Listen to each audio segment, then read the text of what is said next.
사랑과 은혜가 풍성하신 하나님 아버지, 예수님의 보배로운 피로 구원해 주시고 이 거룩한 무리 가운데 거하면서 하늘 소망 바라보며 살아가게 해주신 것 참으로 감사드립니다.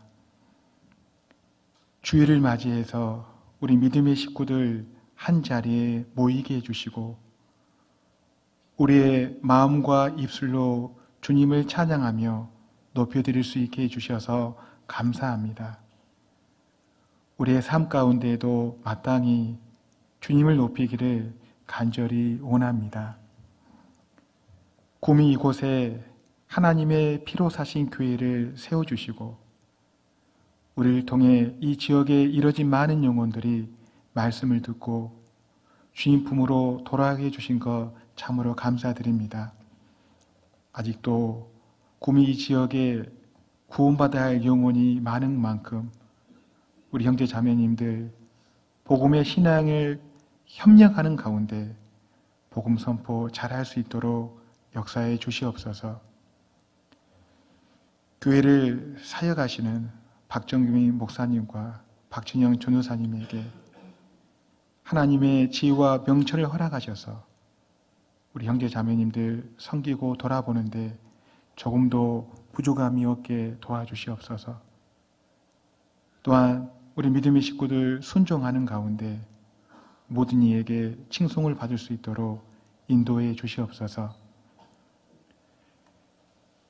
이번 주에 추가의 수양회가 시작됩니다. 이번 수양회도 함께 하셔서 말씀을 전하시는 강사님들과 상담하시는 모든 분들에게 지혜와 명철을 허락하셔서 말씀을 알아듣기 쉽게 선포할 수 있도록 도와주시고 상담을 잘 돼서 많은 영혼들이 구원에 이를 수 있도록 도와주시옵소서. 구물교회에 맡겨진 경비봉사도 협력하는 가운데 주님의 은혜 가운데 잘 함께 도와주시기를 간절히 기도합니다. 해외에서 복음을 전하는 우리 선교사님들 모든 가정에 주님께서 함께 해주시고 특별히 구미교회에서 후원하는 키르기스탄 깐트교회 주님 함께 해주셔서 김희강 선교사님과 그 모든 식구들에게 은혜 베풀어 주시고 날이 갈수록 복음의 확장이 되기를 간절히 원합니다. 우리도 이곳에서 기도와 또한 작은 물질로서 함께 동참케 도와주시옵소서.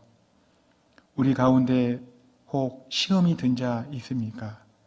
말씀과 기도로 교제 가운데 이겨낼 수 있도록 도와주시고 우리 가운데 아픈 몸을 가진 성도 계십니까? 더욱더 주님을 의지하고 앙망하는 가운데 치료받게 도와주시옵소서. 시작하는 시간 마칠 때까지 주님께서 온전히 인도해 주시기를 간절히 원합니다. 이 모든 것을 예수님 이름으로 기도드립니다. 아멘. 우리 함께 시편 1편을 보겠습니다.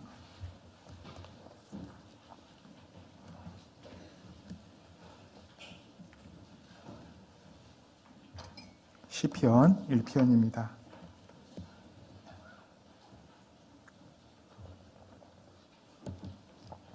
여섯 구절이니까 우리 한 목소리로 함께 읽겠습니다. 복 있는 사람은 악인의 꾀를 좇지 아니하며 죄인의 길에 서지 아니하며 오만한 자의 자리에 앉지 아니하고 오직 여호와의 율법을 즐거워하여 그 율법을 주야로 묵상하는 자로다. 저는 시냇가에 심은 나무가 시절을 쫓아 과실을 맺으며 그 잎사귀가 마르지 아니함 같으니 그 행사가 다 형통하리로다. 악인은 그렇지 않으며 오직 바람에 나는 겨와 같도다. 그러므로 악인이 심판을 견디지 못하며 죄인이 의인의 해중에 들지 못하리로다. 대저 의인의 길은 여호와께서 인정하시나 악인의 길은 망하리로다. 17호 태풍 타파입니까? 예, 격타파로 인해서 전국적으로 비가 많이 내리고 있습니다. 이런 태풍이 지나가다 보면은 또 재난이 닥치고 생명들을 잃게 되는데 큰 사고 없이 잘 지나갈 수 있도록 또 함께 기도할 필요가 있겠습니다. 담임 목사님은 저 멀리 전남 장성에 말씀 전하러 가셨는데 빗길에 안전하게 오실 수 있도록 함께 기도해 주셨으면 감사하겠습니다. 저도 개인 승용차로 오려고 했는데 뉴스에 오늘 물폭탄이 내린다고 해가지고 아무래도 자신이 없어서 대중교통을 이용해서 왔습니다. 어제 봉사의 모임에 같이 교제 나누면서 키르기스탄 깐트 교회 또 선교에 대한 간증도 들었습니다. 말씀 마치신 후에 말씀이 끝난 후에 선교 보고 또 영상 이렇게 소개가 있다고 들었는데 기대가 많이 됩니다. 키르기스탄은 2003년도에 다른 교회 목회자셨던 지금은 서울중앙교회 노용도 목사님이 구원을 받으시고 거기에서 까라발타 교회에서 선교가 시작되셨습니다. 그래서 이제 처음에 복음이 잘 전해졌고 그 후로 수도인 비시키 교회가 세워졌고 까인다 교회 김찬수 목사님이 들어가셨고 그 다음에 깐트 교회, 도쿠막 교회 그리고 나른 교회 그리고 또 한 새로운 교회가 생겨가지고 지금은 이제 7교회가 있는 걸로 알고 있습니다. 저도 서울 서부교회에서 신앙생활하면서 키르기스탄에 복음이 전해지고 또 교회가 계속 자립하는 것을 보고 또 기도했기 때문에 깐트 교회나 여타 그곳에 있는 모든 교회에 또 관심을 갖고 기도하고 있었습니다. 그러던 중에 또 구미교회가 자매결을 맺고 또 해외선교회 갔다는 소식을 듣고 정말 그 간증을 더 집중해서 들었고 은혜 받는 그런 시간이었습니다. 그곳에 복음이 더 잘 전해져서 이슬람 국가인데 우리와 동일한 믿음을 가진 사람들이 계속 늘어났으면 좋겠습니다. 저는 진주에서 왔습니다. 저도 이제 진주는 처음 가서 이렇게 살게 되었고 이제 사역하고 있는데요. 진주는 이제 서부 경남에 위치하고 있습니다. 인구가 한 35만 정도 되고요. 그리고 진주 혁신도시가 생겨서 점차적으로 인구가 유입되고 있습니다. 우리 성도들도 이제 조금씩 늘어나고 있고 우리 구미교회와 규모가 좀 비슷한 것 같습니다. 우리 어린아이들 포함해서 주일날 평균 좀 300명 넘게 이렇게 나오고 있습니다. 우리 교회는 이제 위치가 동쪽에 위치하고 있는데 구미 교회도 교회당을 잘 건축하셨는데 좀 높은 위치에 있고 해서요 좀 볼만합니다. 그래서 지나가는 분들이 언덕길에 올라와서 교회당을 한번 둘러보고 이렇게 갑니다. 그래서 좀 전도하려고 이렇게 하면요, 또 교회에 대한 그 안 좋은 소식은 듣고 이제 구경만 하고 이렇게 가는 사람들이 덜어 있습니다. 또 이제 교회당이 너무 이렇게 아름다워서 이제 교회 왔다고 하는데 좀 지내다 보면은 또 다른 목적이 있는 사람도 있더라고요. 그래서 다시 떠나버리고 그런 경우도 이렇게 보았습니다. 우리 진주는 이제 진주 권역인데 주위에 하동교회가 있고 삼천포 교회 그리고 합천, 거창 우리 진주교회를 통해서 이제 자립했었고요. 우리 교회를 통해서 자립한 것은 아니지만 거제교회가 있습니다. 그래서 동계수련회 때 함께 모여서 말씀 배우고 교제하고 또 권역 모임마다 함께 만나고 있습니다. 구미교회도 올해부터 권역이 생겼죠. 그렇게 이 대강당이 꽉 찬다는 그런 말씀을 드렸습니다. 구미교회를 위해서 저도 생각나면 기도하겠습니다. 또 진주교회를 위해서 생각나시면 기도해 주시면 감사하겠습니다. 오늘 함께 배울 말씀은 시편 1편입니다. 시편 1편은 잘 알고 있죠. 시편은 150편 가운데 가장 긴 구절이 몇 편이죠? 119편입니다. 이걸 외우는 형제 자매님들도 있더라고요. 우리 진주교회 청년회도 내년에 암송하려고 계획하고 있는데, 작년에는 이제 야고보서를 이렇게 암송했는데, 청년들이 한 5-6명이 잘 외우더라고요. 그래서 이제 올해는 이제 골로새서를 이렇게 암송을 했는데, 1장, 2장이 이제 교리편이다 보니까 조금 이렇게 암송하는데 어려움을 느꼈습니다. 우리 청년들이. 그런데 이 중국에서 온 한족 형제가 있는데 그걸 다 이렇게 중국어로 이렇게 외우더라고요. 근데 중국말을 들으면서 한국말보다 꽤 길게 느껴지더라고요. 지금쯤 한 3장은 된 것 같은데 아직도 1장이라 그러고 그런 걸 좀 느꼈습니다. 그래서 이제 교리는 좀 어렵구나 해서 내년에 좀 청년에 맞게 119편을 외워보려고 하고 있습니다. 저희 아이들이 초등학생인데, 너희들 이거 내년에 다 외우면 내가 달란트 176개 줄게. 그거에 지금 기대하면서 이렇게 외우려고 하고 있습니다. 초등부 아이들이 암송을 시켜보니까 그 길고 짧은 것들을 우리 참 외우기 쉽지 않은데 금방 이렇게 외우더라고요. 아이들이라 그런지 의외로 더 빨리 외우는 것을 이렇게 느꼈습니다. 그래서 어린아이 때부터 이렇게 말씀을 잘 심어줘야 된다는 것을 느끼고 있습니다. 그리고 제일 짧은 구절이 시편 117편입니다. 2구절로 되어 있죠. 1편은 이제 6구절인데 시편 중에 첫 번째 나와 있는 시로 가장 중요한 시입니다. 시편 전체를 대변해주고 있죠. 의인과 악인의 대조를 이루고 있습니다. 이건 누가 지었는지 나와 있지 않지만 다윗이 지었던 걸로 우리가 알 수 있고, 다윗이 첫 번째 지었던 시고 마지막에 지은 시는 사무엘하 23장의 그 마지막 시가 있습니다. 시편 1편 1절을 보면은 뭐로 시작합니까? 복 있는 사람은 이렇게 시작됩니다. 모든 사람들은 복을 받기를 원하죠. 그리고 복 있는 사람이 되기를 원합니다. 그래서 우리나라 사람들도 복을 얼마나 좋아하는지 그 한자로, 이 복이라는 한자를 의식주 전반에 다 이렇게 새겨놓은 것을 볼 수가 있습니다. 옷에도 복자, 그리고 옷장에도 복자, 옷장의 그 키에도 복자, 그리고 우리 음식을 먹는 밥그릇, 수저, 그리고 시골에 가면 기아집을 보면 거기에 또 뭐라고 새겨있죠?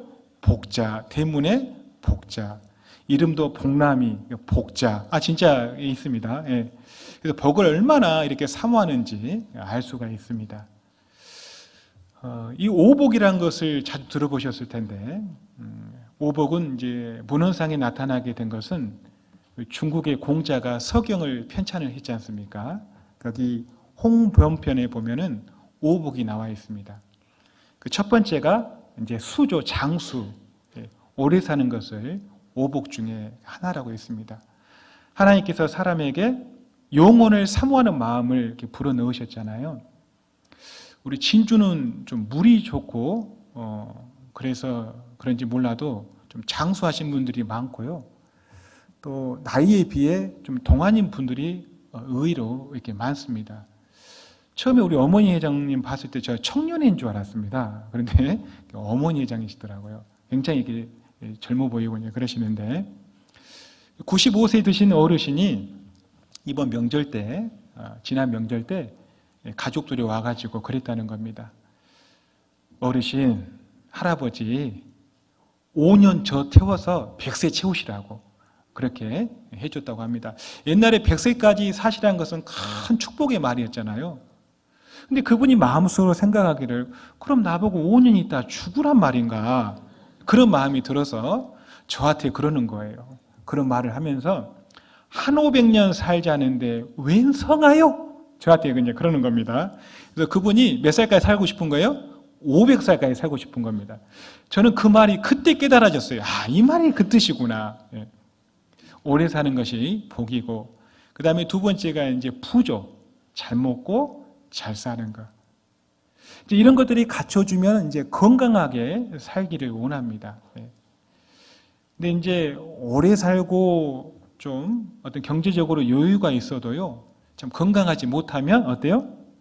집안이 어두운 것을 이렇게 봅니다. 아픈 사람들의 집에 가면 얼굴에 좀 이렇게 어두운 그림자가 있어요.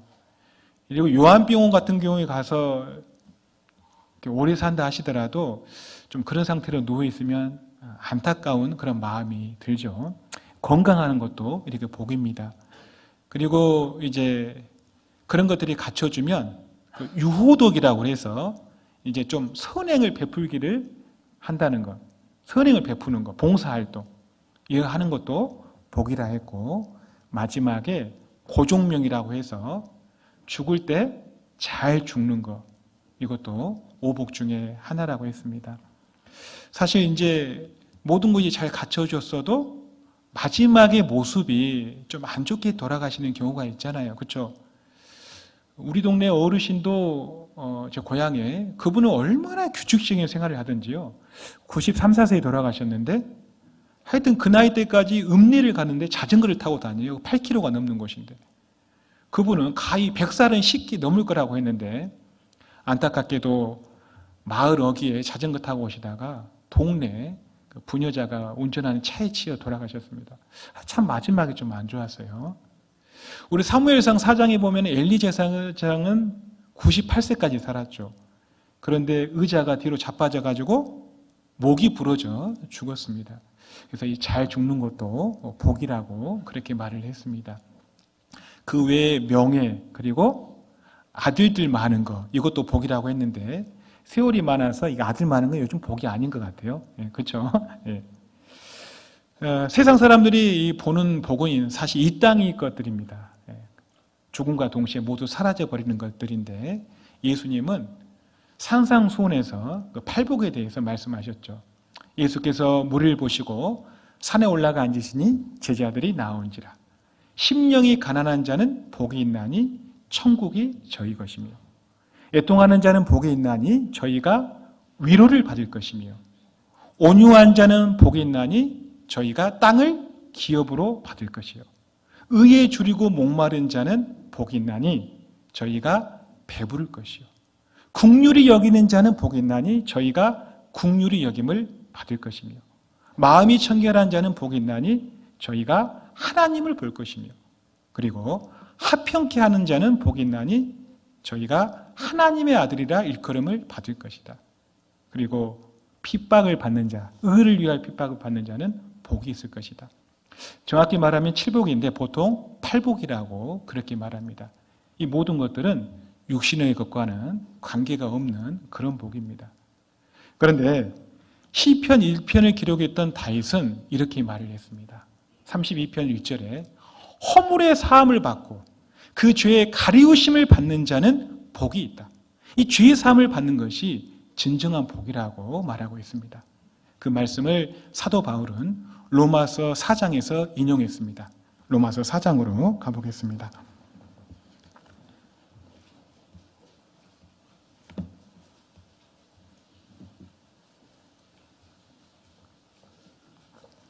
로마서 4장 6절입니다. 로마서 4장 6절로 8절을 한 목소리로 읽겠습니다.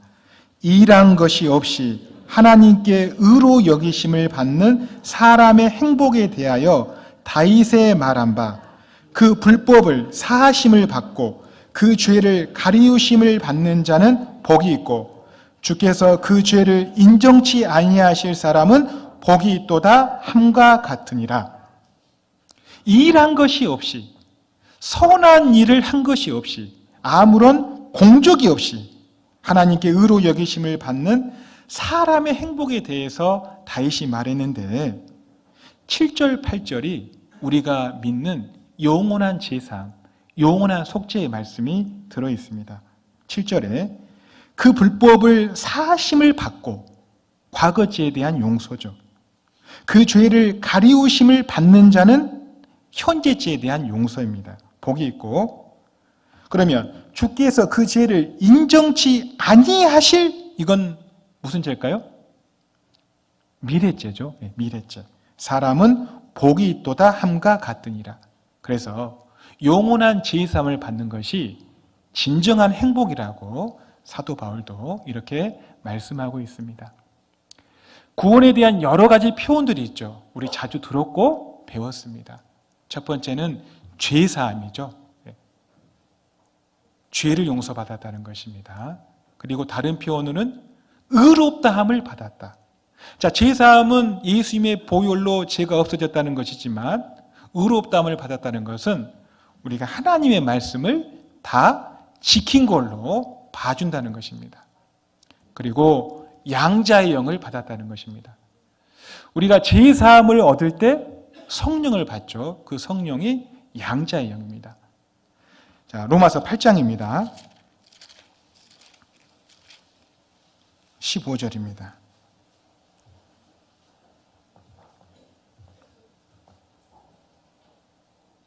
로마서 8장 15절. 너희는 다시 무서워하는 종의 영을 받지 아니하였고, 함께 읽습니다. 양자의 영을 받았으므로 아바 아버지라 부르짖느니라. 하나님의 자녀가 된 것입니다. 양자의 영을 받음으로. 성령이 친히 우리 영으로 더불어 우리가 하나님의 자녀인 것을 증거하시나니, 이제 우리가 하나님의 자녀가 되었기 때문에 하나님의 후사, 상속자, 그리고 그리스도와 함께한 공동 상속자가 되었다는 것입니다. 17절. 자녀이면 또한 후사, 곧 하나님의 후사요 그리스도와 함께한 후사니. 우리가 천국 기업을 약속으로 받는다는 것입니다. 베드로전서 1장 4절에 썩지 않고 더럽지 않고 새하지 아니하는 그 기업을 말합니다. 나의 영원하신 기업. 이 외에도 하나님이 제사장이 되었다, 거듭났다, 같은 말입니다. 그러하기 때문에 이 구원이 얼마나 큰지 히브리서 2장 3절에 이같이 큰 구원이라고 말씀하고 있습니다. 이 구원은 아무리 강조해도 지나침이 없습니다. 교회에서 집회를 계속하는 이유는 물론 새로운 영혼을 위해서도 그렇지만 혹 우리가 확실히 깨닫지 못한 부분이 있을 것 같아서 자주 집회하는 그런 이유도 있습니다. 수양의 하이라이트는 침례식이죠. 이제 누가 구원받았는지 침례식장에 가면 다 알 수가 있습니다. 이번에 저는 좀 특별한 것을 목격을 했습니다. 침례식장에서 기다리면서 이제 그 침례식장으로 들어가는 그런 구원받은 사람들을 한 분 한 분 보면서 고향의 어르신이 다시 침례를 받는 것을 보았습니다. 그분은 이제 2000년대 초반에 구원을 받았다고 했습니다. 그런데 1년쯤 지나서 며느리가 이제 가족들에게 어머님이 말한 거하고 행동한 걸 보니까 구원이 아닌 것 같다. 그래서 이제 아들들이 며느리가 말하면 이제 어머니가 싫어할 수 있으니까 아들들이 어머님 식구들이 보니까 구원이 아닌 것 같다고 하네요. 그래? 그러면 내가 말씀을 잘 들어볼 테니까 기도해 주렴. 그때가 2002년 정도 된 것 같습니다. 그때 이제 확실히 구원받았다 하셨고 모든 수양에 다 참석하시는 거예요. 중계, 추계, 하계는 물론이고 동계, 그리고 신앙생활도 참 잘하셨고 가족들 전도 참 잘하고.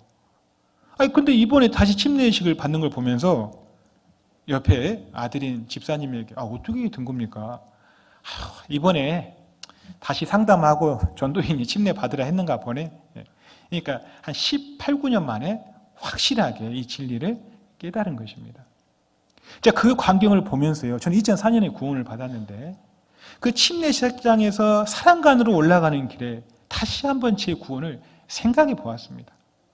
한번 생각해 보자. 그래, 나는 노아의 홍수 심판을 통해서 하나님이 살아계신 것이 확실히 믿어졌지. 그리고 이 마지막 전쟁에 대한 그 이루어질 것을 보면서 정말 두려운 마음이 생겼던 것이 분명해. 그리고 나 같은 죄인이 없어. 지옥 갈 죄인이 없지. 얼마나 내가 큰 죄인이야. 그리고 내가 그때 회개에 있었지. 그 애통해 했던 것. 그리고 민수기 21장 9절 뱀에게 물린 자마다 노뱀을 쳐다본 즉 살더라. 이 말씀으로 구원받은 게 분명해. 다시 한번 제 구원을 생각해보고 감사하는 그런 시간을 가졌습니다. 뭐 다 그런 건 아니겠지만 이번에 이제 학예 수양회를 왜 꼭 가야 하냐면요. 10수년 동안 구원인 줄 알고 지냈던 분들이 확실히 구원받는 그런 일들이 많습니다. 이번에도 이제 80에 가까운 우리 은장의 어머님이 계시는데 그분도 2000년대 초반에 구원받으셨다고 하셨거든요.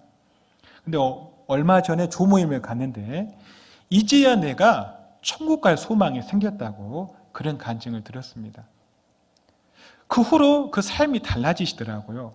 그 전에는요, 팔순이 가까워지셔도 세상에 배울 것이 많으신지 이거 배우러 다니고 저거 배우러 다니고, 물론 수요 말씀도 오고 주일 말씀도 오고 그렇지만, 그런데 그때 확실히 구원받고 나서 모임을 기쁘게 오시고 이제 축의 수양이고 뭐든지 다 가야겠다는 그런 간증을 들은 적이 있습니다.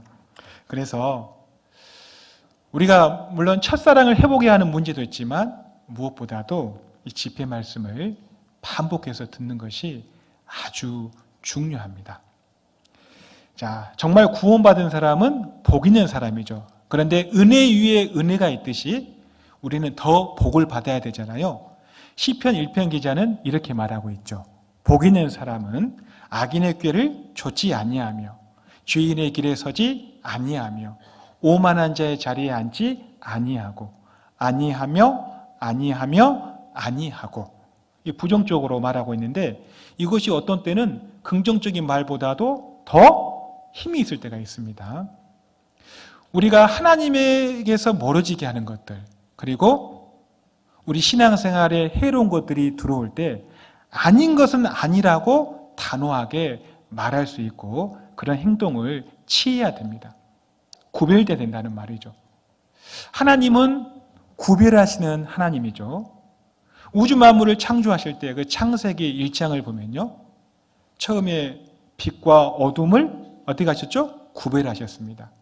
궁창 아래의 물과 궁창 위의 물을 구별하셨고 바다에서 육지를 구별하셨습니다.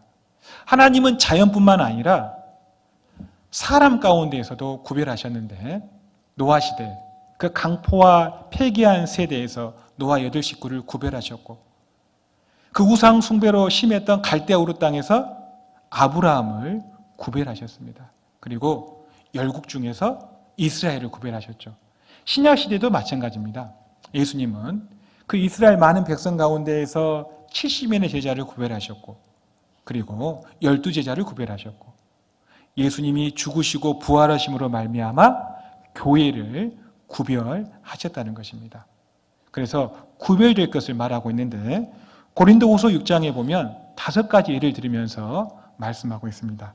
고린도후서 6장입니다.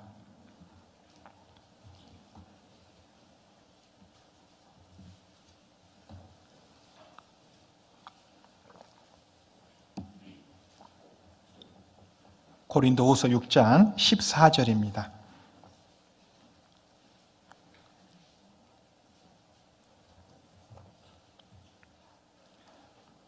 우리 14절만 한번 읽어보겠습니다.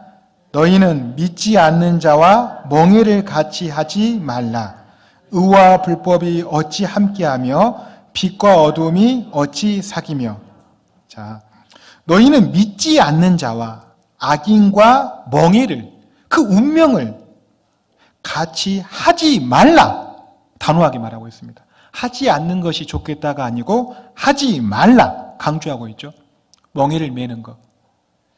결혼도 마찬가지고 사업하는 것도 마찬가지고 동업하는 것도 마찬가지고 하지 말라. 이방인과 결혼했다가 평생을 고통받으며 사는 것을 우리는 경험 속에서 잘 알고 있습니다. 어떤 형제님이 사업 수완이 참 좋았습니다. 사업 잘해요. 장사를 잘하는데 사업 자금이 좀 부족해서 이제 가까운 이방인 친구하고 이렇게 이제 사업을 하려고 계획을 했습니다. 그래서 이제 말씀에 의하면 멍에를 같이 하지 말라고 했으니까 고민해 주었는데 그 형제가 형제님은 하나님 말씀 잘 지키나요? 이러니까 할 말이 없죠. 그래서 이제 이방인과 사업을 했는데 사업 수완도 좋고 또 인간관계도 좋기 때문에 같이 동업했던 사람을 말씀 가운데로 인도하고 또 구원도 받게 했습니다. 그런데 사실 보니까 지나고 보니까 그 사람이 가짜 구원이었죠. 그리고 같이 동업하는 사람이 너무 게으른 거예요. 일을 같이 힘있게 하지 못하는 것입니다.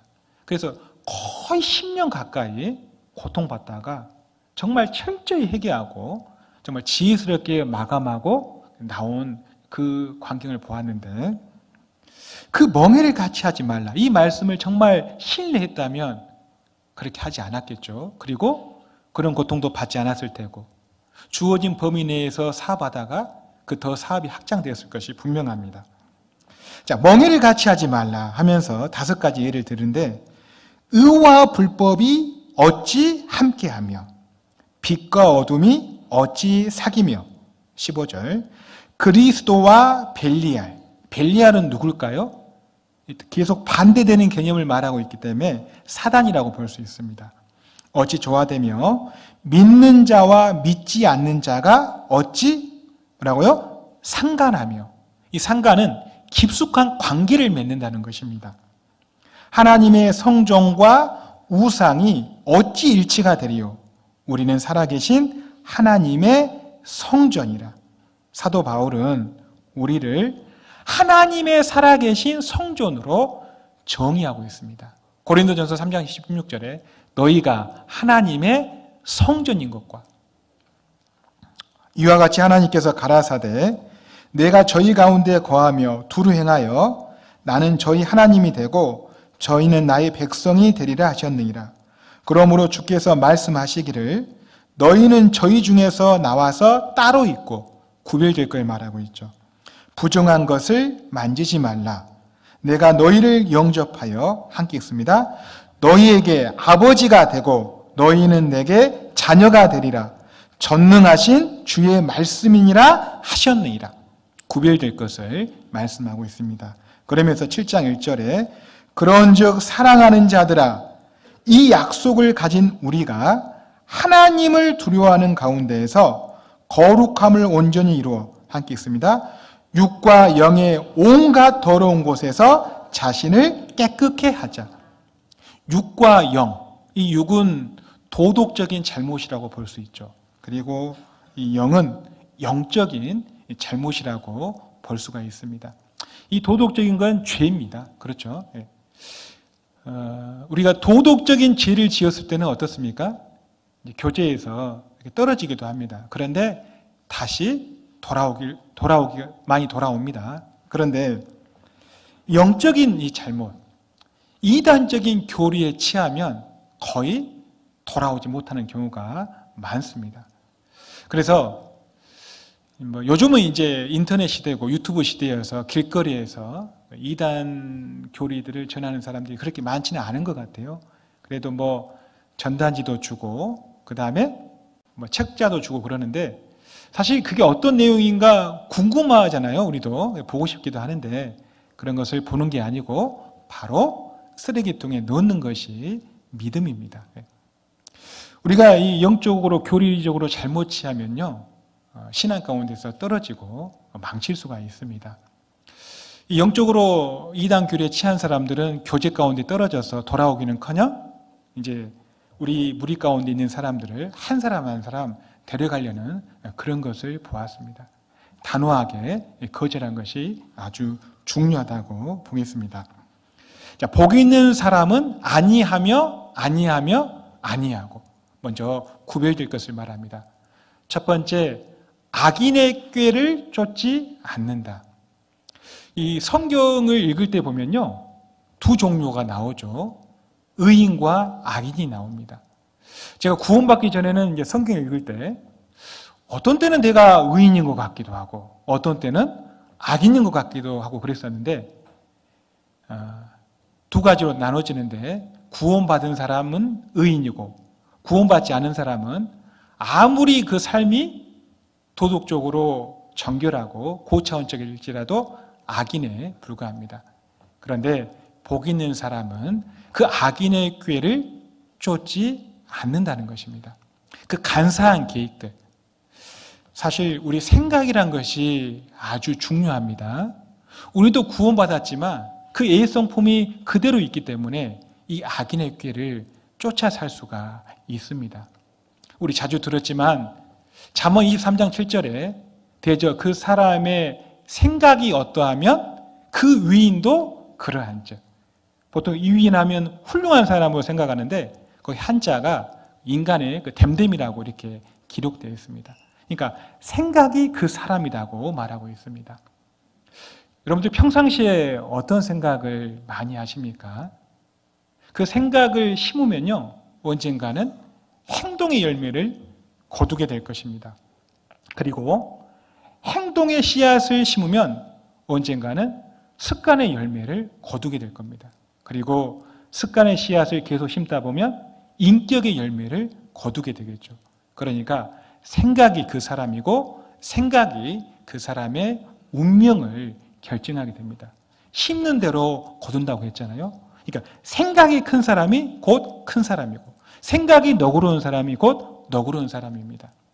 그런데 우리가 구원받았어도 하루 종일 이렇게 지내면서 참 좋은 생각보다도 상처받은 생각, 그리고 가끔씩 복수하고 싶은 생각, 그런 생각들이 들 것입니다. 그런 생각을 하지 않기 위해서는 우리가 영의 생각을 할 필요가 있겠죠. 로마서 8장입니다. 로마서 8장 5절입니다. 5절.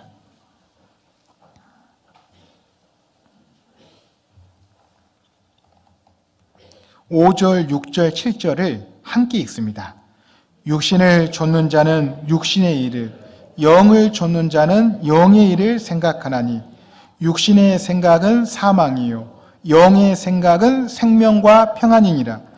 육신의 생각은 하나님과 원수가 되나니 이는 하나님의 법에 굴복지 아니할 뿐 아니라 할 수도 없습니다. 제가 5절부터 다시 보면 육신을 좇는 자는, 육신을 따라 사는 자는 육신의 일을, 영을 좇는 자는, 영을 따라 사는 자는 영의 일을 생각한다. 그럼 구체적으로 육신의 생각은 무엇이고 영의 생각은 무엇이냐 이 말입니다. 첫 번째, 이 육신의 생각은 우상 숭배하는 것입니다. 그 생각입니다. 이스라엘 백성들은 우상 숭배를 했습니다. 이 시대의 탐심은 우상 숭배라고 말했죠. 그리고 이 육신의 생각 두 번째는 땅의 일을 생각하는 것입니다. 어떻게 하면 잘 먹고 잘 살까? 이건 우리 구원받은 그리스도인에게서도 하는 생각들입니다. 부동산 가격이 계속 오르고 있는데 어디다 투자를 해야 될까? 뭐 이런 생각들이 있잖아요. 그리고 잘 먹고 잘 사는 것. 이스라엘 백성들은 출애굽에서 광야에서 어떻습니까? 애굽에서 값없이 수박과 부추와 마늘과 파를 먹는 것이 생각난 것들, 이렇게 말을 했습니다. 그리고 이 육신의 생각 중에 또 빼놓을 수 없는 것이 우리 전도 집회 때마다 듣는데 마가복음 7장에 있는 악한 생각입니다. 간음과 음란과 음탕과 회방과 그리고 광패와 살인과 흘기는 눈과 이런 것들이 육신의 생각이라고 볼 수 있고, 또 한 가지 주관적인 생각입니다. 열왕기하 5장에 보면은 아람의 군대 장관 나아만이 문둥병에 들렸죠. 그 계집종이 이스라엘에게 있는 선지자에 가면 나을 수 있다는 말을 듣고 아람에서 이스라엘까지 갔습니다. 왕한테 갔다가 엘리사에게 갔는데 엘리사가 나와보지도 않고 요단강에 가서 몸을 7번 씻어라. 그러면 살이 깨끗하게 될 것이라고 말했는데 이 나아만 장군은 어떻게 말했죠? 내 생각에는 그 엘리사가 나와서 하나님께 손을 들고 내 상처 위에 손을 얹고 낫게 할 거라고 생각했는데 하면서 분한 모양으로 돌아갔습니다. 그 내 생각에는 우리도 육신적인 생각이 있죠. 하나님의 말씀은 그럴지라도 내 생각에는 그렇게 생각하다 보면 하나님의 말씀과 반대로 가게 되고 결국은 많은 후회를 하게 됩니다. 그리고 구체적으로 영의 생각은 무엇이냐? 주님을 생각하는 것입니다. 히브리서 3장 1절에 보면 대제사장이신 예수를 깊이 생각하라고 했죠. 우리는 주로 예수님의 공생의 기간 동안에 그 고난받았던 것, 십자가에서 고통받았던 것, 그것을 묵상해 볼 필요가 있습니다. 그리고 우리가 언젠가 돌아갈 그 본향, 그 천국을 소망하고 생각하는 것입니다. 그럴 때 우리 힘든 것도 잊혀지게 될 것입니다. 이 구미에도 이제 구미가 본 고향인 분도 계시겠지만 아닌 분도 계실 거예요. 그렇죠? 네. 저도 제 고향에서 사는 시간보다도 고향 아닌 곳에서 훨씬 더 많이 살았습니다. 본향, 그 천국을 생각하는 것입니다. 그리고 또 이 영의 생각은 위의 것을 생각하는 것이죠. 골로새서 3장에 보면 그러므로 너희가 그리스도와 함께 다시 살리심을 받았으면 위의 것을 찾으라. 거기는 그리스도께서 하나님 우편에 앉아 계시니라. 위의 것을 생각하고 땅의 것을 생각지 말라. 바로 이 영의 생각이 주님의 고난을 생각하고 본향을 생각하고 저 하늘의 것, 위의 것을 생각하는 것입니다. 이런 것을 생각하는 것이 필요하고 복 있는 사람은 또 악인의 길을 쫓지 않고 두 번째가 죄인의 길에 서지 않은 것입니다. 이 죄인의 길, 삶의 방식을 말하고 있는데 구체적으로 이 유다서에 보면은 세 사람의 길이 나와 있는데 함께 보도록 하겠습니다. 유다서 1장입니다.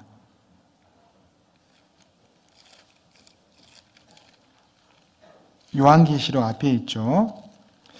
유다 하면 우리가 익숙하게 가룟 유다를 생각하기 쉬울 텐데 유다는 예수님의 동생이죠. 그리고 야고보서의 기자인 야고보서의 육신의 형제입니다. 유다는 거짓 교사들을 경계하기 위해서 편지를 썼습니다. 유다서 1장 11절입니다. 우리 함께 읽겠습니다. 화 있을진저 이 사람들이여 가인의 길에 행하였으며 삭슬 위하여 발람의 어그러진 길로 몰려갔으며 고라의 폐역을 쫓아 멸망을 받았도다. 화 있을진저 어디서 많이 보셨죠? 마태복음 23장에 예수님께서 바리새인과 서기관들을 향해서 무려 7번이나 하신 말씀입니다. 지옥 갈 사람들아 이런 뜻이죠. 이 사람들이요 거짓 교사들입니다. 가인의 길에 행했다. 가인은 어떤 사람입니까? 아담의 아들이죠. 그는 아담으로부터 충분히 많은 어떤 그 복음을 들었을 텐데 피 없는 제사를 드렸습니다. 자기의 열심히 있는 그 농산물 제사를 지냈다는 것입니다. 그 제사를 받아주지 않자 그는 아벨을 돌로 쳐 죽였습니다. 가인은 성경에는 기록되어 있지 않지만 요세푸스가 쓴 유대 고도사에 보면은 가인을 죽인 후에 이제 그 삶은 육체적 쾌락에 빠졌고 그리고 삭치와 약탈을 일삼았고 폭력과 강탈로 재산을 축적했다는 그런 내용이 있습니다. 어쩌다가 그래도 아담의 아들이고 하나님께 제사까지 지냈는데 그런 삶을 살 수 있느냐 이 말이죠. 구원을 받지 않으면 그런 악한 삶을 충분히 살 수가 있습니다. 2000년대 초반에 무고한 그 여자들을 20명 넘게 죽인 그 사람이 있죠. 사형 선고를 받고 현재 교도소에 있는데 그 사람도 한때는요 교회 열심히 다녔습니다. 성가대 봉사까지 했습니다. 물론 복음이 없는 교회죠. 그런데 어느 여인에 대한 그 사랑에 삭터가지고 사랑에 대한 고백을 했는데 받아주지 않았어요. 그걸로 상처를 입어가지고 교회를 떠나갔고 나중에 이제 이 증오심이 생겨가지고 많은 여자들을 죽였고 또 심지어는 자기가 죽이려는 여자를 자기가 다녔던 교회 앞에서 하나님이 어디 있어? 있으면 나와보라 해 하면서 그곳에서 무고한 여인을 죽이기도 했습니다. 구원을 받지 않으니까 그렇게 사람이 악하게 변하기도 한다는 것입니다. 우리 무리 가운데에서 수년 동안 교제 생활을 하다가도 그 우리 사일제 마지막 시대 재림 예수 나오잖아요. 이미 죽어버린 그런 정신질환자에 비슷한 사람들을 그들이 믿는 무리 가운데 들어가가지고 이들이 믿는 교리가 진짜 교리라고 하면서 따르는 그런 사람도 있더라고요. 그런데 또 우리 가운데 있으면서 이제 교회 가운데에서 이제 무슨 일을 추진하려고 하면은 극구 여러 차례 반대하는 분이 있었는데 지나고 보니까 구원이 아니었던 겁니다. 그런데 그분은 회개하고 다시 구원받고 신앙생활을 잘하고 있습니다. 이 가인의 길을 따라갔던 사람들, 성을 쌓았던 사람들, 노아 홍수 때 모두 다 멸망당하고 말았습니다. 우리 시대도 마찬가지죠. 가인의 길을 가는 사람들이 얼마나 많습니까? 나중에 모두 불에 타 멸망하고 말 것입니다. 자, 우리는 어떤 길을 가야 할까요? 아벨의 길이죠. 아벨은 양의 첫 새끼와 그 기름으로 하나님께 제사를 지냈습니다. 하나님께서 그 제사를 연락하셨죠. 그 제사를 받아주셨다는 것입니다. 우리 영혼 속에 예수님의 피가 발라져 있습니다. 이 요한계시록에 보면요, 예수님을 어린 양으로 계속 표현하고 있습니다. 그 어린 양이란 말씀이 무려 30번이나 나오는데 하나님과 어린 양을 계속 묶어서 설명하고 있어요. 자, 우리가 천국에 가서 예수님을 보려면 예수님을 어린 양으로 이해하고 믿고 있어야 된다는 것입니다. 보라, 세상 죄를 지고 가는 뭐라고요? 하나님의 어린 양이로다. 내 대신 죽은 그 속죄양, 어린 양. 우리가 그렇게 확실히 믿고 있어야 됩니다. 어린 양. 자, 그 다음에 가인의 길에 행하였으며 삭슬 위하여 발람의 어그러진 길로 몰려갔으며. 이 발람이 어떤 삭슬 위에서 어긋난 길로 갔습니까? 불의한 삭시입니다. 발람은 자기의 어떤 종교를 포장을 했습니다. 민수기 22장에서 24장까지 보면 이스라엘 백성들이 이제 출애굽을 했잖아요. 출애굽을 한 후에 참 나약한 보잘것없는 민족이었는데 광야에서 아모리 왕 시온과 또 그 백성들을 멸망시켰고 바산왕 옥과 그 민족들을 모두 멸망시켰습니다. 이제 십보리의 아들 발락이 이제 그걸 보고 마음에 두려움이 생겼습니다. 자기도 멸망당할까 봐. 그래서 발람이 살고 있는 그 부올의 아들 발람을 불러서 이 이스라엘 백성을 저주하라고 그랬죠. 그런데 하나님께서 가지 말라고 했는데 결국은 갔습니다. 자, 그것이 재물에 대한 탐심 때문이었습니다. 자, 민수기 22장을 보겠습니다.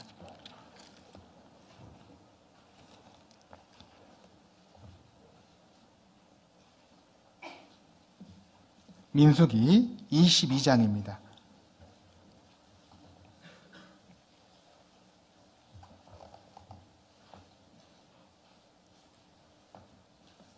(22장) 1절입니다. 이스라엘 자손이 또 진행하여 모압 평지에 진쳤으니 요단 건너편 곧 여리고 맞은편이더라. 십볼의 아들 발락이 이스라엘이 아모리인에게 행한 모든 일을 보았으므로 모압이 심히 두려워하였으니 이스라엘 백성의 많음을 인함이라. 모압이 이스라엘 자손의 영고로 번민하여 미디안 장로들에게 이르되 이제 이 무리가 소가 밭의 풀을 뜯어 먹음 같이 우리 사면에 있는 것을 다 뜯어 먹으리로다 하니 때에 십볼의 아들 발락이 모압 왕이었더라. 그가 사자를 부올의 아들 발람의 본향 강변 부돌에 보내어 발람을 부르게 하여 가로되 보라, 한 민족이 애굽에서 나왔는데 그들이 지면에 덮여서 우리 맞은편에 거하였고 우리보다 강하니 청컨대 와서 나를 위하여 이 백성을 저주하라. 내가 혹 쳐서 이기어 이 땅에서 몰아내리라. 그대가 복을 비는 자는 복을 받고 저주하는 자는 저주를 받을 줄을 내가 알미니라.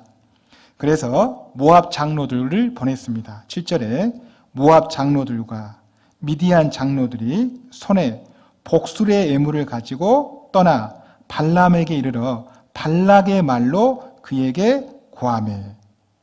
그런데 이제 발람이 이 재물에 대한 욕심 때문에 따라가려고 했는데 하나님이 막아주셨습니다. 사실 우리도 부지중에 죄를 지을 수가 있고 어떤 때는 육신이 너무 강해서 고의적으로도 죄를 짓고 싶은 그런 마음이 들 때도 있습니다. 그런데 지나고 보면 하나님께서 막아주셨구나. 그걸 깨달을 때가 있습니다. 자, 12절에 하나님이 발람에게 이르시되 너는 그들과 함께 가지도 말고 그 백성을 저주하지도 말라. 그들은 복을 받은 자니라.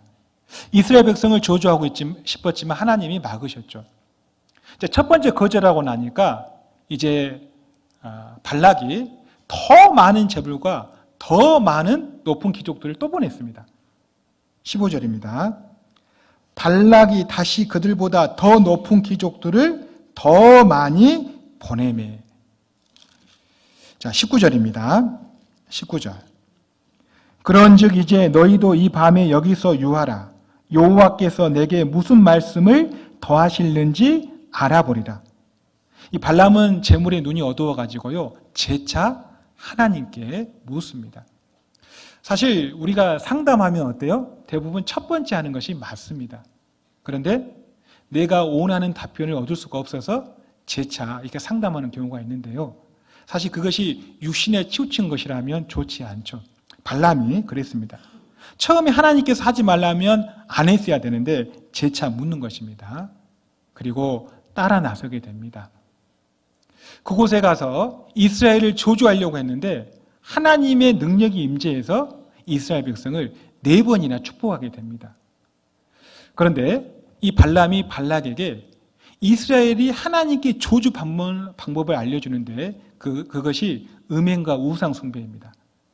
민수기 25장입니다. 민수기 25장.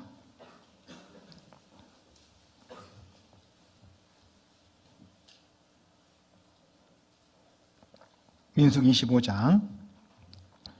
이스라엘이 시딤에 머물러 있더니 그 백성이 모압 여자들과 음행하기를 시작하니라. 그 여자들이 그 신들에게 제사할 때 백성을 청하매 백성이 먹고 그들의 신들에게 절함으로 이스라엘이 바알보올에게 부속된지라. 여호와께서 이스라엘에게 진노하시니라. 바로 이 4절 5절이 음행을 하고 우상 숭배한 결과입니다. 4절 5절 함께 읽습니다. 여호와께서 모세에게 이르시되 백성의 두령들을 잡아 태양을 향하여 여호와 앞에 목매어 달라. 그리하면 여호와의 진노가 이스라엘에게서 떠나리라. 모세가 이스라엘 사사들에게 이르되 너희는 각기 관할하는 자 중에 바알보올에게 부속한 사람들을 죽이라 하니라. 백성의 두령들이 목매어 죽게 되었습니다. 그리고 9절에는요, 그 연병으로 죽은 자가 몇 명이요? 24,000명이었더라. 발람이 발락에게 이렇게 가르쳐준 결과입니다. 발람은 의인과 같이 죽기를 원했습니다. 그런데 그의 마지막은 미디안 다섯왕과 더불어서 칼에 맞아 비참하게 죽고 말았습니다. 자, 재물의 탐에서 따라갔던 모든 사람들이 마지막에 비참한 것을 성경 인물들을 통해서 볼 수가 있습니다.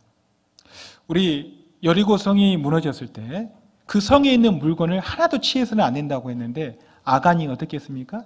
기어코 금 50세겔, 은동이 200세겔, 그리고 신할사 에토 한 벌을 취했다가 그것이 밝혀지고 아굴골짜기에 자기 가족과 모든 육축이 돌에 맞아 죽고 말았습니다. 그리고 이 게하시는 어떻습니까? 엘리사의 사안이었죠. 엘리사는 엘리야의 영감의 갑절을 받기 원했고 그렇게 받았고 기약이 쓰임 받았습니다. 만약에 게하시가 엘리사의 어떤 신앙의 모습을 잘 따라갔다면 그도 기약에 쓰임 받았을 텐데 그 탐심, 재물에 대한 욕구, 그걸로 인해서 그 나아만 장군이 문둥병이 났고 돌아가는 길에 겨우 따라가가지고 은 2달란트와 5투벌을 받고 맙니다. 그래서 결국 그 나아만의 문둥병이 엘리사의 사인 게하시에게 들고 말죠. 가룟 유다도 마찬가지입니다. 예수님의 12제자, 그 영광스러운 사도였는데 그 재물의 욕심으로 인해서 예수님을 팔고 나중에는 비참하게 죽는 그런 모습을 봅니다. 자, 우리는 어떤 길을 가야 될까요? 지족하는 것이 필요합니다. 입을 것과 먹을 것이 있은즉 족한 줄 알라. 잠언 30장에 보면은 누구의 잠언이 나오죠? 아굴의 잠언이 나옵니다. 그가 하나님께 2가지를 구했습니다. 내게서 거짓말과 허탄을 멀리하게 해주십시오. 그리고 나로 가난하게도 마옵시고 부하게도 마옵시고 필요한 양식으로 나를 치워달라고 말을 했는데, 내가 부하게 되면 여호와가 누구냐? 하나님의 이름을 잊어버릴까 하오며, 그리고 내가 가난하게 되면 도둑질함으로 하나님의 이름을 욕되게 할까 했습니다. 그래서 우리가 자족하는 것, 이것이 중요하겠습니다. 그런데 이 세상 것을 자꾸 따라가다 보면요, 거기에 계속 이렇게 쫓아가게 되더라고요. 저도 이제 아는 분이 있는데, 구원받은 그리스도인인데 항상 이 부동산에 관심이 많아요. 그래서 입에서 나오는 말이 늘 부동산. 서울은 절대 내려가지 않는다고 하면서 온통 거기에만 올인을 합니다. 그런데 그것도 언젠가는 다 두고 가야 할 것이죠. 그 다음에 이 세 번째가 이제 고라의 폐역입니다. 반역이죠. 이 직분에 대한 시기 때문에 모세를 반역한 것입니다. 가까운 곳에 있으니까 민수기 16장입니다.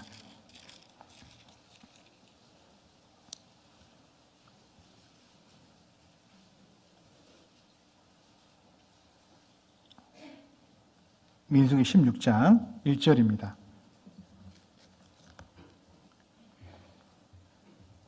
레이의 증손 고핫의 손자 이스라엘의 아들 고라와 르우벤 자손 엘리압의 아들 다단과 아비람과 벨렛의 아들 온이 당을 짓고 이스라엘 자손 총에 택함을 받은 자 곧 해중에 유명한 어떤 족장 250인과 함께 일어나서 모세를 거스르니라. 그들이 모여서 모세와 아론을 거스려 그들에게 이르되 너희가 분수에 지나도다. 해중이 다 각각 고루가고 여호와께서 그들 중에 계시거늘. 이건 해중을 높이기보다는 사실 모세와 아론에 대한 시기심 때문에 나온 말이죠. 너희가 어찌하여 여호와의 총에 위에 스스로 높이느냐. 사실 모세의 자리는 하나님이 주신 자리입니다. 그런데 이 모세가 겸손하죠. 4절에 모세가 듣고 어떻게 했습니까? 엎드렸다가. 8절에 모세가 또 고라에게 이르되 너희 레위 자손들아 들으라.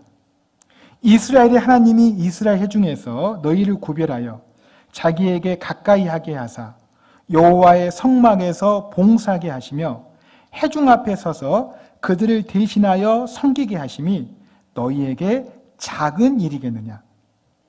자, 이 고라 자손은, 고라 일당은 성막에 관계되는 일을 작은 일로 여겼던 것입니다. 10절에 하나님이 너와 내 모든 형제 레위 자손으로 너와 함께 가까이 오게 하신 것이 작은 일이 아니오늘 너희가 오히려 제사장의 직분을 구하느냐. 자, 반역했던 고라 일당은 나중에 어떻게 됐죠? 자, 31절입니다. 31절.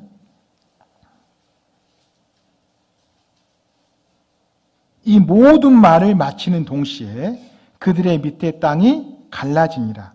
땅이 그 입을 열어 그들과 그 가족과 고라에게 속한 모든 사람과 그 물건을 삼키매.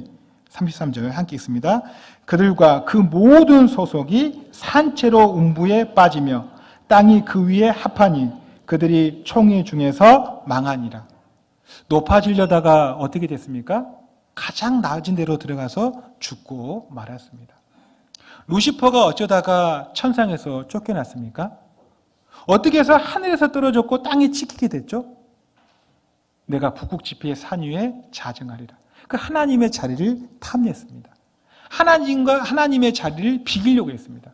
그래서 가장 낮은 자리에 떨어지게 됐고 나중에 맨 밑에 빠지게 되죠. 어떤 사람은 그 서울의 명문대학을 졸업했습니다.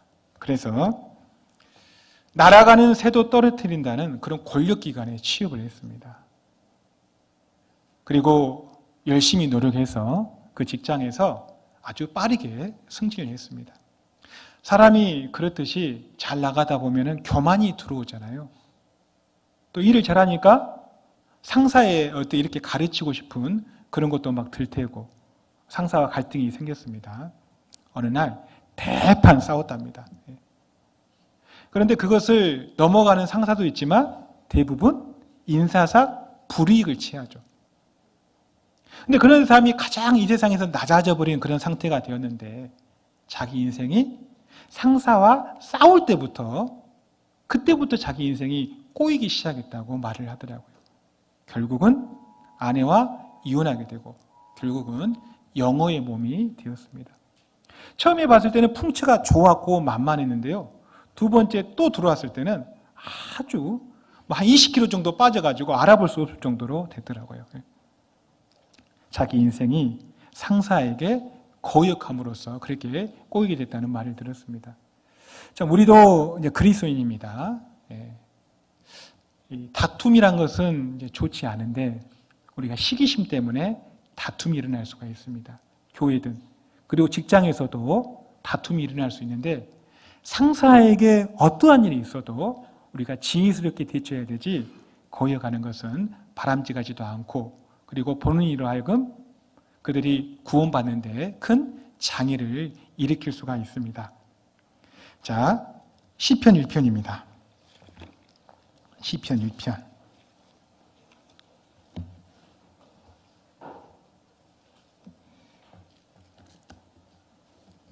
1절입니다. 복 있는 사람은 악인의 꾀를 좇지 아니하며 죄인의 길에 서지 아니하며 함께 읽습니다. 오만한 자의 자리에 앉지 아니하고 죄가 점차적으로 증가되는 것을 볼 수 있습니다. 악인의 생각에서 죄인의 길, 삶의 방식이죠. 그리고 오만한 자의 자리에 딱 앉는 것입니다. 아주 고착화되는 것을 볼 수가 있습니다. 이 오만한 것은 태도나 모습이 건방진 것을 말할 수가 있죠. 이 모세 시대, 아니 예수님 시대 유대 종교가들은 그 모세의 자리에 앉으려고 했습니다. 그것도 오만한 자리이죠. 거듭나지 못한 채 이 하나님의 말씀을 가르치는 그 자리도 오만한 자리입니다. 그리고 하나님과 멀어지게 하는 여러 책들, 여러 가르침, 그 자리도 오만한 자리라고 볼 수가 있습니다. 자, 우리는 어떤 자리에 앉아야 되겠습니까? 마리아처럼 예수님이 말씀하셨을 때 그 발의 아래에 앉아서 말씀을 들었던 자리, 그 자리에 앉을 필요가 있습니다. 자, 1절을 악인의 꾀, 죄인의 길, 오만한 자의 자리, 처음부터 우리 생각이 들어올 때 딱 제거하는 것이 중요하다는 것을 알 수가 있습니다. 자, 2절을 함께 읽습니다. 오직 여호와의 율법을 즐거워하여 그 율법을 주야로 묵상하는 자로다. 자, 죄에서 구별되고 그 다음에 적극적으로 해야 될 것이 오직 여호와의 율법을 즐거워하라는 것입니다. 하나님의 말씀을. 세상 사람들은 이 즐거움의 근원을 어디다 두고 살고 있죠?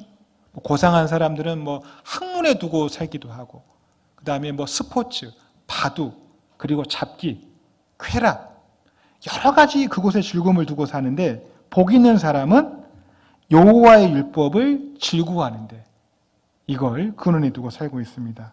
즐거워하고 그 율법을 뭐라고 되어 있습니까? 주야로 묵상하는 자로다. 낮과 밤으로 항상, 그리고 이 항상이 어떻습니까? 평생을 묵상한다는 것입니다. 도대체 여호와의 말씀이 무엇이길래 이 말씀을 주야로 묵상한다는 것일까요? 시편 119편은 말씀장이죠.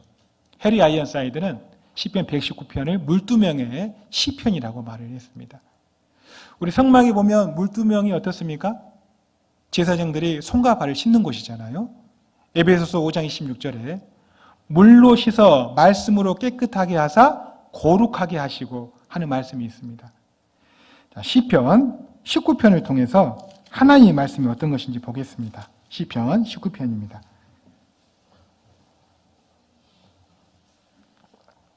시편 19편 7절입니다. 7절로 9절을 한 목소리로 읽겠습니다.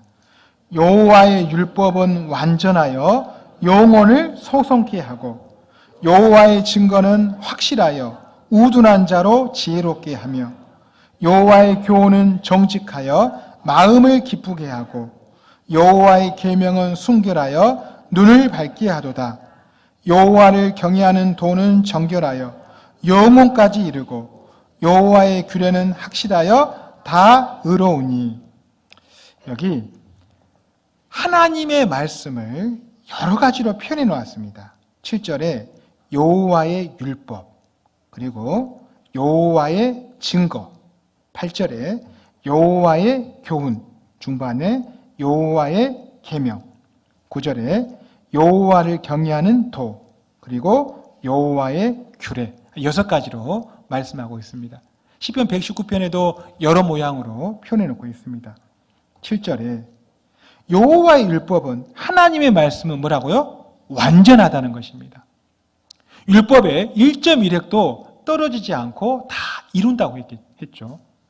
하나님의 말씀이 완전하기 때문에 죽어있는 영혼을 살릴 수가 있는 것입니다. 그리고 영혼을 소성케 하고, 시편 23편 다윗의 시, 여호와는 나의 목자시니 내가 부족함이 없으리로다. 그가 나를 푸른 초장에 누이시며 실만한 물가로 인도하시는도다. 내 영혼을 뭐라고 되어 있죠? 소성시키시고. 자, 우리가 구원받은 영혼입니다. 그런데 우리의 영혼이 신앙생활을 해나가다 보면 피곤할 때가 있고 낭망할 때가 있고 그렇습니다. 그런 영혼을 소성케 한다, 새롭게 한다는 것입니다. 하나님의 말씀이. 그래서 세상에 어떤 심리적인 치료가 이렇게 많이 있잖아요. 그렇죠? 우리도 현대의학을 빌리지 않을 수는 없지만, 제가 아는 분이 이렇게 상담 치료사인데요. 거기 상호가 요아랍합니다. 그래서 이제 아이들을, 그리고 사람들이 심리치료 받으러 오면은, 치료를 해주면서 교회로 이렇게 인도하는 전도 참 잘하세요. 근데 그분이 이런 심리 치료는 복합 마데카솔 발라주는 수준이다, 그렇게 표현을 하더라고요. 그래서 전혀 그런 것들을 안 할 수는 없겠지만 우리의 심지를 견고하기 위해서 하나님의 말씀으로 하면 될 것 같습니다. 영혼을 소성케 하고, 그 다음에 여호와의 증거는 뭐라고 되어 있습니까? 확실하여. 하나님의 말씀은 정답만이 기록되어 있습니다. 그래서 우둔한 자로 지혜롭게 한다. 어리석고 둔한 자로 지혜롭게 한다는 것입니다. 이 말씀은 역사 속에서 많은 사람들에게 성취되었습니다. 우리 잘 알다시피 에이브럼 런컨 같은 경우는 학력이 초등학교 10달 정도가 전부입니다. 그런데 그가 어떻게 해서 미국에서 예수님 다음으로 존경받는 인물이 되고 가장 존경받는 대통령이 되었냐 이 말이죠. 그 어릴 때부터 어머님이 가르쳐준 성경을 배우고, 그리고 기도에 힘썼기 때문에 그러한 위대한 인물이 될 수가 있었습니다. 그 외에도 D.L. 무디도 있고, 일제시대 때 그 깡패였던 김묵두 목사, 그도 구원받고 나서 짧은 시간 안에 성경을 100번을 읽고 나서 전도자가 되고 많은 영혼을 주님 앞으로 인도했습니다.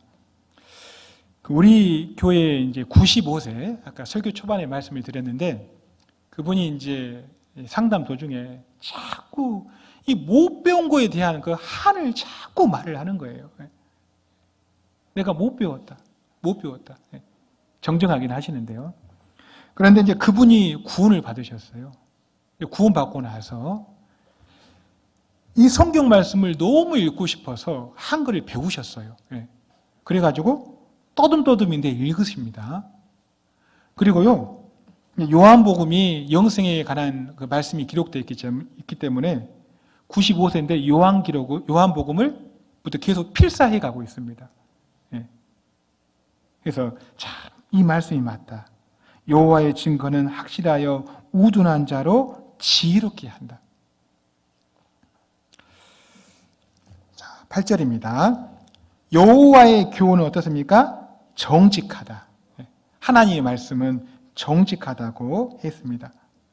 우리가 성경 읽다 보면은 신앙의 위대한 인물들도 실수를 많이 했잖아요. 그런 걸 통해서 우리가 사실 위로를 받을 수가 있습니다. 우리도 죄 가운데 빠질 때가 있고 낭망할 때가 있고 육신에 빠질 때가 있었습니다. 그런데 정말 신앙의 위대한 인물들도 우리보다 훨씬 더 큰 죄를 지을 때가 있었습니다. 그런데 다시 회복하고 하나님께 귀하게 쓰임 받은 것을 보면은 우리가 위로가 됩니다. 성경만큼 정말 정지가 기록된 책이 어디 있습니까? 아브라함이 자기 아내 사라를 애고방 앞에서 2번이나 부인한 사건도 기록되어 있고, 성경에 예수님 다음으로 가장 많이 나오는 다윗, 그가 간음죄를 지었고 그 죄를 숨기기 위해서 우리야, 그 충성스러운 부하를 죽였고, 그 다음에 바울과 바나바가 어때요? 심하게 다퉜잖아요. 좀 그런 건 안 기록하면 좋을 텐데, 야, 바울도 싸운 때가 있었구나. 그 다음에 이 베드로가, 그 위대한 사도가 바울에게 갈라디아 2장 보면은 이 책망받는 그런 모습이 나옵니다. 여호와의 교훈은 정직하여 마음을 기쁘게 한다. 그리고 8절 하반절에 여호와의 계명은 순결하여 뭐라고요? 눈을 밝게 하도다. 우리 영적인 눈이 밝아지게 합니다. 여러분들, 우리 구원받고 나서 뭐가 보입니까? 금세가 보이고 내세가 보이잖아요. 그렇죠? 장차 이 지구는 멸망할 것이 보입니다. 모세는 신명기 마지막 장에 보면 120세에 죽었는데 마지막까지 그 눈이 흐리지 않았다고 했습니다. 물론 육신의 눈도 흐리지 않았겠지만 하나님을 가까이 함으로 그 영적인 눈이 흐리지 않았다는 것입니다. 고린도후서 4장 18절에 우리의 돌아보는 것은 보이지 않는 것이요, 보이는 것이 아니요 보이지 않는 것이니 보이는 것은 잠깐이요 보이지 않는 것이 영원함이로다. 자, 9절을 보겠습니다. 9절. 여호와를 경외하는 도는 정결하여 영혼까지 이르고 여호와의 규례는 확실하여 다 의로우니. 그래서 성경에 우리를 의롭다 하셨으면 우리가 의로운 것이 분명합니다. 의심할 필요가 없습니다. 10절 함께 읽습니다. 금, 곧 많은 정금보다 더 사모할 것이며 꿀과 송이꿀보다 더 달도다. 자, 이 정금이라고 말하고 있는데요, 불순물이 전혀 섞이지 않는 그 금을 말합니다. 다윗 시대에 모든 사람이 갖고 싶었던 그 정금입니다. 그런데 이 하나님의 말씀을 그 많은 정금보다 더 사모할 것이라고 말하고 있습니다. 그리고 꿀과 송이꿀보다 더 달도다. 송이꿀, 그 깊은 꼴짜기에서 채취한 그 맛있고 다는 그 송이꿀, 그것보다 더 달도다. 11절. 또 주의 종이 이로 경계를 받고 이를 지킴으로 상이 크니이다. 하나님의 말씀에 대해서 계속 말하고 있습니다. 복 있는 사람은 오직 여호와의 율법을 즐거워하여 그 율법을 주야로 묵상하는 자로다. 우리 교회같이 말씀을 강조하는 교회도 그리 많지 않을 겁니다. 첫 번째, 우리가 이 말씀을 잘 들을 필요가 있습니다. 우리가 말씀을 들으면서도 많은 말씀이 떠내려가는 경우가 많이 있습니다. 경청할 필요가 있죠. 듣다 보면요, 꼭 내게 필요한 말씀들이 있을 겁니다. 예. 그리고 말씀을 잘 들으면 그리고 끝낼 것이 아니고 읽을 필요가 있죠. 우리 교회도 좀 나이가 드신 어르신들 중에 좀 글을 잘 모르시는 분들이 좀 덜어 있으신데 신방을 갔습니다. 이제 몸이 아파서 교회를 나올 수가 없어요. 그래서 KT 그 말씀을 계속 듣는데 그 할머님이 이제 이렇게 말씀하시는 거예요. 맨 그 말씀이 그 말씀인 것 같다고 늘 듣는데, 그래서 할머님, 어머님, 왜 그런 현상이 일어나냐면 말씀을 읽지 않기 때문에 그 말씀이 그 말씀인 것처럼 들립니다. 글을 모르시면 지금부터 배우세요. 95세 드신 할아버지도 한글 배워서 읽고 있는데 젊으신 80세 먹은 어머님이 안 배워서 되겠습니까? 이제 배우도록 그렇게 합니다. 혹 구미교회도 혹 글을 모르신다면 늦지 않았습니다. 우리가 살아있는 동안에 꼭 한 번을 읽고 주님 앞에 서야 되지 않겠습니까? 글을 배우세요. 우리가 한국 사람이기 때문에 듣고 말해왔기 때문에 조금만 노력하면 다 읽을 수가 있습니다.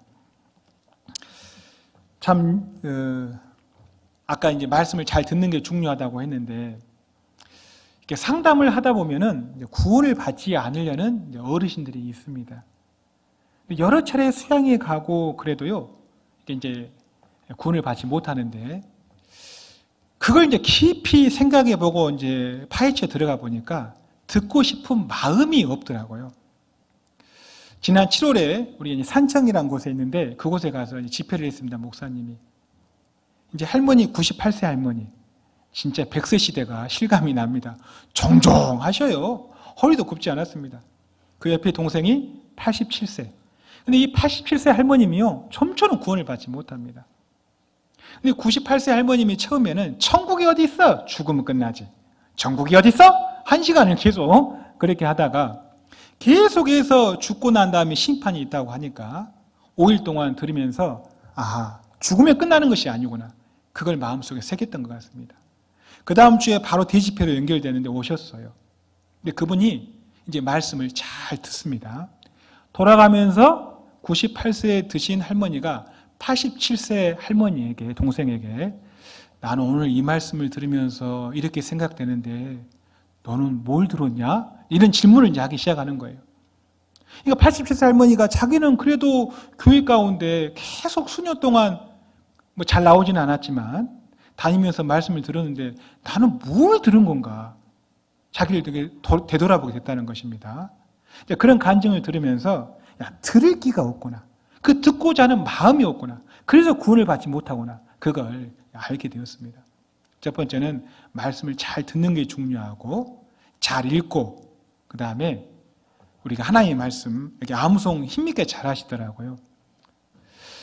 암송을 잘할 수 있는 그런 좀 조건을 갖춰야 되는데 좀 두 가지가 필요하다고 합니다. 첫 번째는 자기의 생년월일을 기억할 수 있어야 한답니다. 그리고 두 번째는 자기의 전화번호를 기억할 수 있어야 된답니다. 그 두 가지만 갖추면 암송 잘할 수 있는 그런 조건을 갖추고 있다는 겁니다.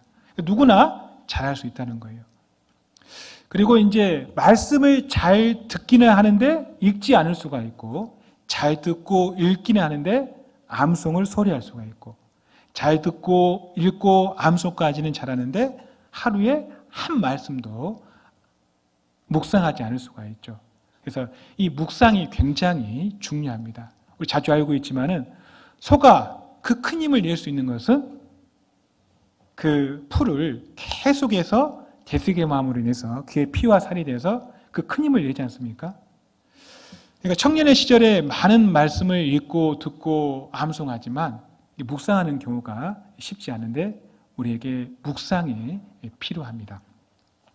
복 있는 사람은 오직 여호와의 율법을 즐거워하여 그 율법을 주야로 묵상하는 자로다. 제에서 구별되고 세 번째가 1편 3절입니다. 1편 3절.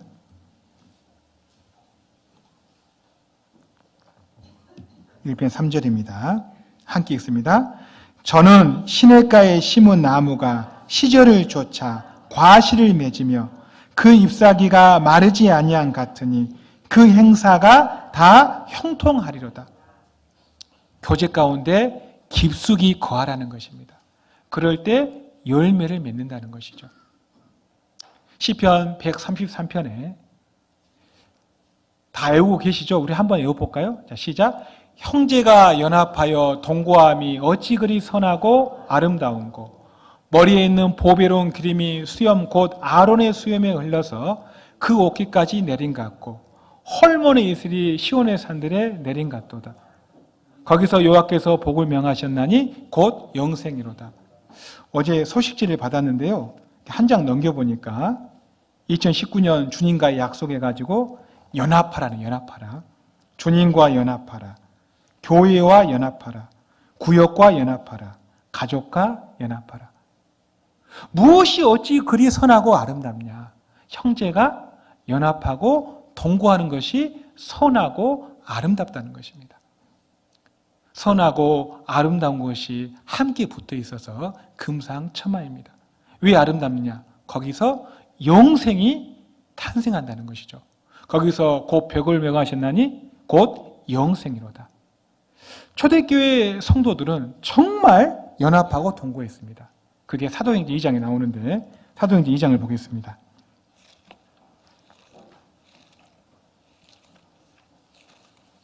사도행전 2장입니다.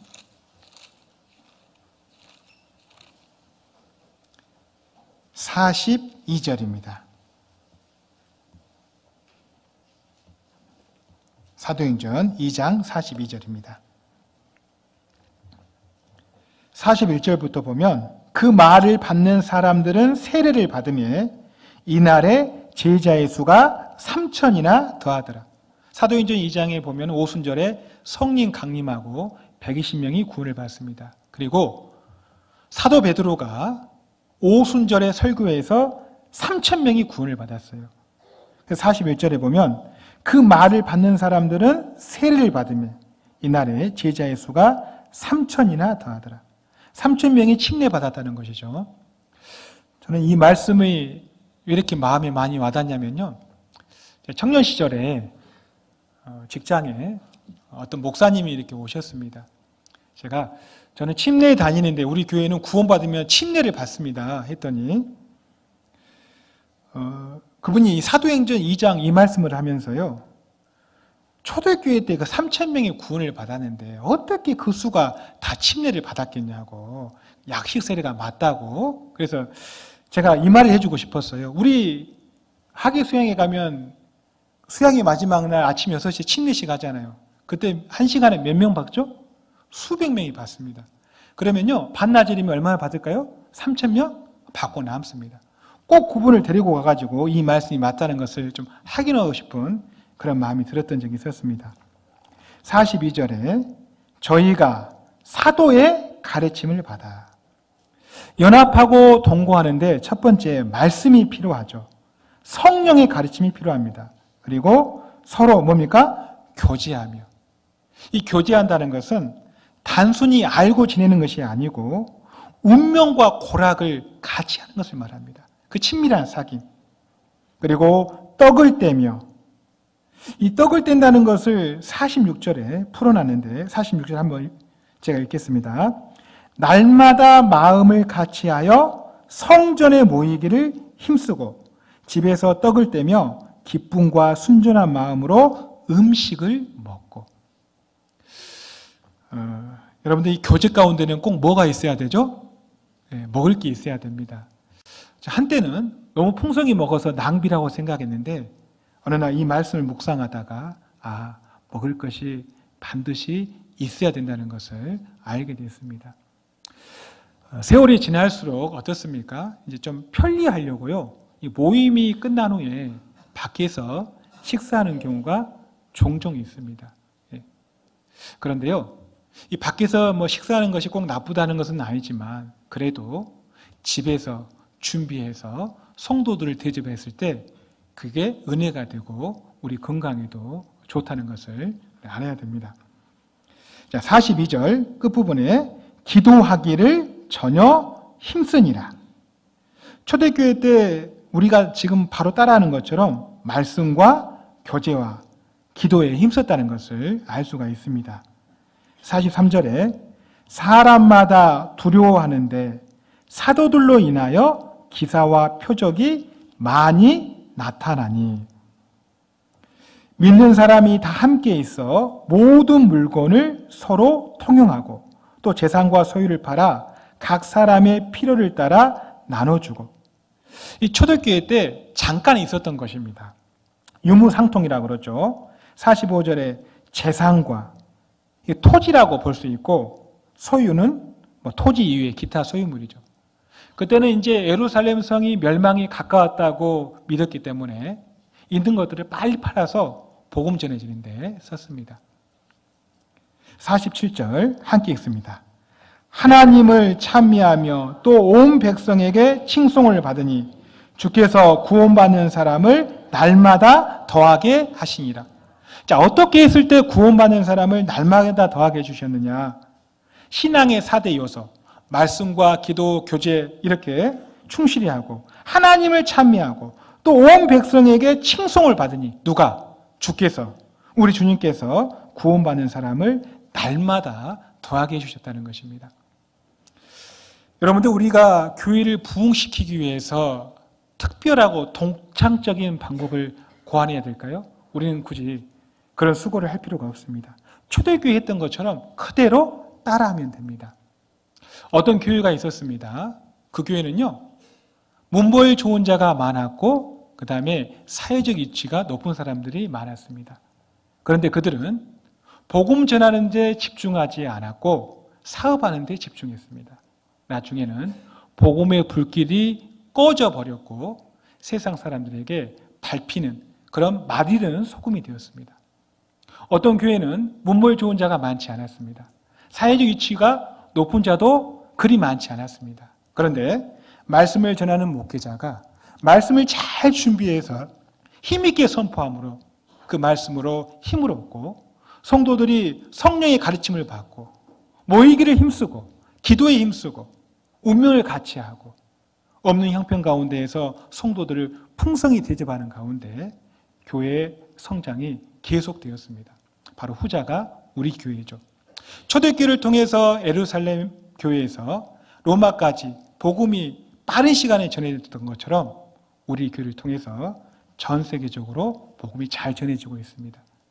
교회 시대에 교회의 일원이 되었던 것도 감사하고 그리고 성령이 힘있게 역사하는 교회 가운데 있다는 것은 더 큰 축복이라고 생각합니다. 우리는 구원을 받아서 복 있는 사람이 되었습니다. 그런데 복 위에 더 복을 받아야 되는데 다윗은 이렇게 말하고 있습니다.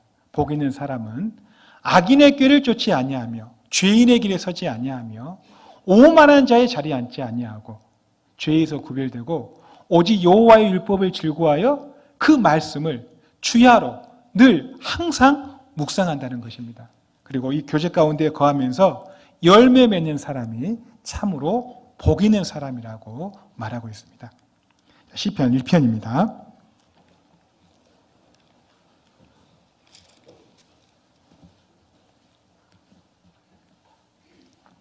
시편 1편 1절로 3절 읽고 마치겠습니다. 복 있는 사람은 악인의 길을 좇지 아니하며 죄인의 길에 서지 아니하며 오만한 자의 자리에 앉지 아니하고 오직 여호와의 율법을 즐거워하여 그 율법을 주야로 묵상하는 자로다. 저는 시냇가에 심은 나무가 시절을 쫓아 과실을 맺으며 그 잎사귀가 마르지 아니한 같으니 그 행사가 다 형통하리로다. 함께 기도하겠습니다. 은혜와 사랑이 풍성하신 하나님 아버지, 우리 모두 복 있는 사람이 되기를 원합니다. 그리고 복 위에 더 복을 받기를 간절히 원합니다. 교회에서 계획하고 또 도모하고자 하는 그 모든 일들을 주님께서 앞서 행해 주시기를 간절히 원합니다. 이 모든 것을 예수님 이름으로 기도드립니다. 아멘.